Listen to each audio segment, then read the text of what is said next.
The last thing that you want is to find yourself stuck in the middle of nowhere.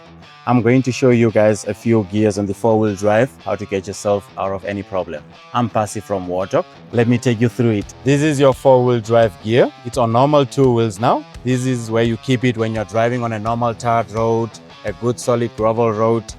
So there you have no speed limit, but in Namibia we do have speed limits. This is H4. Speed limit on H4, I always recommend and tell the clients to just keep it below 100. And this is L4, which is the powerful gear that keeps you guys floating on top of loose sand and all this. So before you engage in any of the gears, make sure that you stop the vehicle, shift the gear to neutral. It shows you neutral on the cluster here. And then you can turn to H4. When you turn to H4, it shows you with the light on the dashboard here that it has engaged in H4.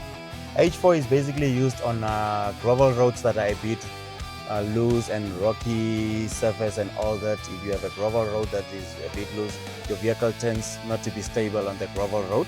So you can shift the gear to H4 and then you can use that. So put it in H4, light is on, put it in drive and then you start driving.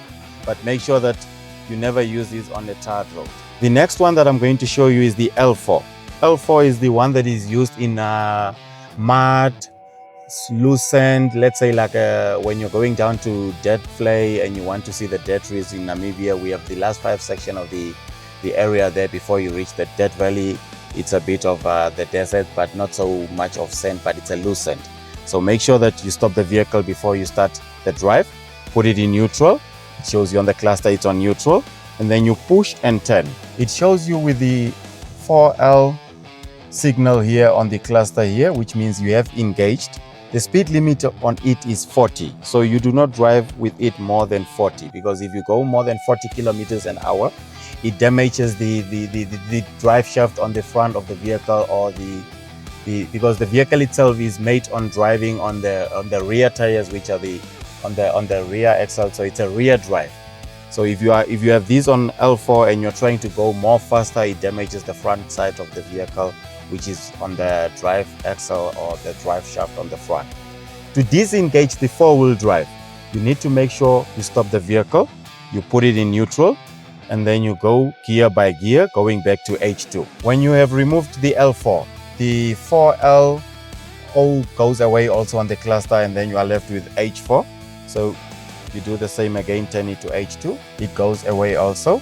So the other thing that the vehicles tend to bring up is that sometimes you shift it back to H2 and it's still showing you some lights on the cluster here.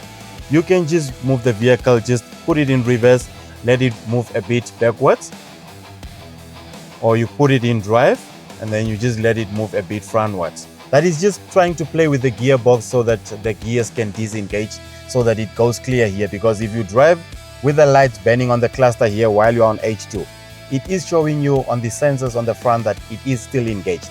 That can damage the car also. So make sure that no lights are burning on the cluster here and it's back to H2, and then you can put it in drive and then you can drive. That was how to get yourself out of any problem that has to do with the four-wheel drive on the vehicle. Follow for more self-drive tutorials. Hope to see you guys in Namibia. Drive safe.